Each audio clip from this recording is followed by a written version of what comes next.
আপনি অনেক জায়গায় দেখবেন যে পিতা নামাজ পড়ে কিন্তু সন্তান নামাজ পড়ে না। পিতা অনেক বুজুর্গ, অনেক আল্লাহওয়ালা একজন ব্যক্তি, সন্তান রাস্তাঘাটে বেয়াদবি করে বেড়ায়, ইভটিজিং করে বেড়ায়, চাঁদাবাজি করে বেড়ায়, সুদ ঘুষ জেনা ব্যভিচার সব হারাম সম্পর্ক, সব খাপ কাজের মধ্যে লিপ্ত। আর পিতা এদিকে ডাক ডাক করে সেজদা দিচ্ছে। আপনি মনে করছেন এই পিতার সেজদাটা কি আল্লাহ পাক রব্বুল আলামিন কবুল করছেন?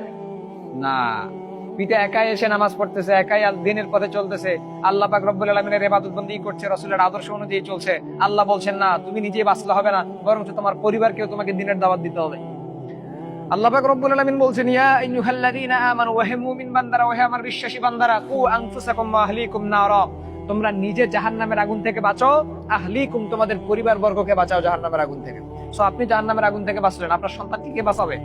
তাকেও তো আপনাকে দিনের পথে ডাকতে হবে।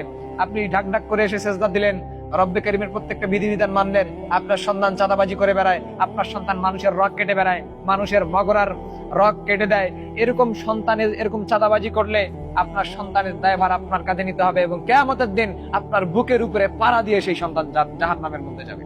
আপনি মনে করছেন বাঁচতে পারবেন? দুনিয়ার আদালত থেকে বাঁচার কোনো উপায় থাকে না। অনেক উকিল ধরে লাগে, অনেক টাকা পয়সা যায়, লক্ষ লক্ষ টাকা যায়, জমি বিক্রি করে নিজের মামলার খারিজ করে। আছে না এরকম?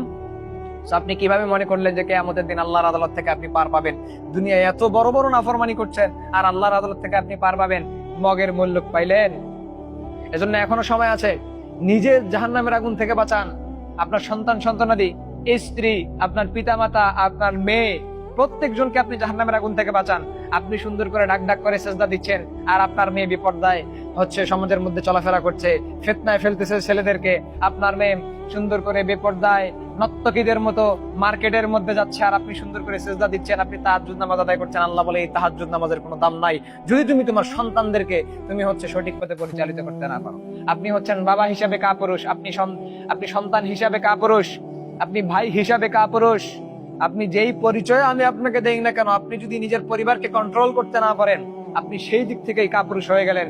সুতরাং কাপুরুষতার দিক থেকে দুনিয়ার মধ্যে বিচরণ করিয়েন না, নিজে পুরুষ হওয়ার চেষ্টা করেন।